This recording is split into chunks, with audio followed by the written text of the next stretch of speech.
চিন্তা কিন্তু প্রত্যেকদিন সকালবেলায় একটা, আর সেটা হচ্ছে আজকে আমি কি রান্না করব মিনি কিচেনে। প্রত্যেক দিনই মনে হয় সব কিছুই তো মনে হয় কম বেশি রান্না করা হয়েছে। যদিও আমি বেশি ব্লগ বানাইনি রান্নার ভিডিওর জন্য, তারপরেও আমার কাছে মনে হয় প্রায়ই তো সব কিছু করে ফেলেছি। তো হ্যালো গাইজ, আসসালামু আলাইকুম। সবাই কেমন আছেন? আশা করি সবাই অনেক বেশি ভালো আছেন। আজকে কিন্তু আমি শর্ট ভিডিও নিয়ে না, আজকে কিন্তু প্রায় 1 মিনিট 11 সেকেন্ডের একটা ভিডিও নিয়ে আমি চলে এসেছি। সবাই প্লিজ এটাকে দেখবেন এবং ফলো শেয়ার দিবেন অবশ্যই। তো আমার ভিডিওগুলো কেমন লাগে এটা কিন্তু জানাতে অবশ্যই ভুলবেন না। তো দেখেন আমি আজকে কিন্তু ডিম সেদ্ধ দিয়ে দিয়েছি, আর এদিক থেকে শাক অলরেডি কেটে রেখেছি, শাক ধুয়েও ফেলেছি। তো আমার খুন্তিতে আসলে এই ডিমগুলো উঠছিল না, তাই আমি অন্য খুন্তি দিয়ে আসলে এগুলো উঠাই ফেললাম।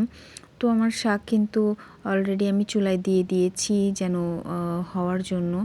তো দেখেন আমার কিন্তু শাক প্রায় হয়ে এসেছে। এদিক থেকে আমার ডিমগুলো আসলে ছুলতে হবে, তো ডিমগুলো ছুলে ফেলতেছি। ডিম ছোলা হয়ে গেলে আমি ডিম রান্না করব। ধন্যবাদ।